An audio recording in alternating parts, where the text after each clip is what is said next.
நான் 12ஆம் வகுப்பு படித்து முடித்து விட்டேன். I have completed 12th standard.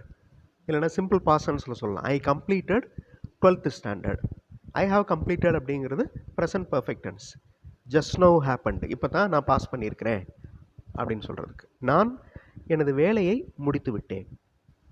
நான் என்னோடய ஒர்க்கை முடிச்சிட்டேன். இது எப்படி சொல்கிறது? ஐ ஹாவ் கம்ப்ளீட்டட் மை ஒர்க். இப்போ தான் ஒர்க்கை முடிச்சிட்டிங்க அப்படின்னா ஐ ஹாவ் கம்ப்ளீட்டட் மை ஒர்க். நீங்கள் எப்போது முடித்தது அப்படின்னா ஐ கம்ப்ளீட்டட் மை ஒர்க். சில இடங்களில் ரெண்டையுமே யூஸ் பண்ணுறாங்க. சிம்பிள் பாஸ்டென்ஸை மேக்ஸிமம் யூஸ் பண்ணுறாங்க. நான் இந்த கல்லூரியில் சேர்வதற்காக வந்திருக்கிறேன். நான் அப்படிங்கிறதுக்கு ஐ, திஸ் காலேஜ் இந்த கல்லூரி, ஜாயின் அப்படின்னா சேர்றது, கம் அப்படின்னா வர்றது. இந்த வார்த்தைகளை யூஸ் பண்ணி இந்த சென்டென்ஸை ஃப்ரேம் பண்ண போகிறோம். இப்போ தான் நான் வந்திருக்கிறேன். அப்போ I have come to join this college. இல்லைனா I come to join this college.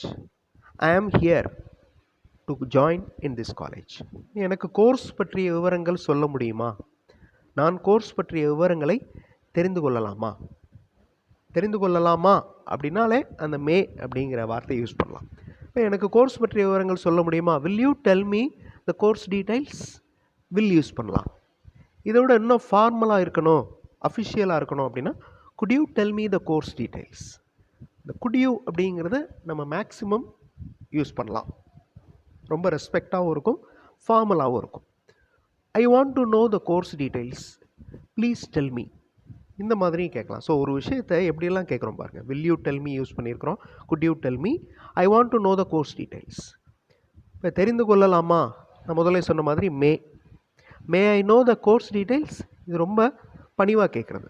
May I know the course details. உங்களுக்கு எந்த சப்ஜெக்ட் பிடிக்கும்? உங்களுக்கு அப்படிங்கிறதுக்கு யூ, எந்த சப்ஜெக்ட் அப்படிங்கிறதுக்கு விச் சப்ஜெக்ட், பிடிக்கும் அப்படிங்கிறதுக்கு லைக். இந்த கொஸ்டினை ஃப்ரேம் பண்ணி கமெண்ட்டில் ஆன்சர் பண்ணுங்கள். ஃபுல் வீடியோ பார்க்குறதுக்கு தமிழ் வழி இங்கிலீஷ் சேனல் பாருங்கள். ரியல் லைஃப் சுச்சுவேஷன்ஸில் எப்படியெல்லாம் இங்கிலீஷில் பேசலாம் அப்படின்னு அதில் ப்ராக்டிஸ் வீடியோஸ் இருக்குது. டிஸ்கிரிப்ஷனில் சேனல் லிங்க், வீடியோ லிங்க் இருக்குது. கண்டிப்பாக உங்களுக்கு யூஸ்ஃபுல்லாக இருக்கும். தேங்க்யூ.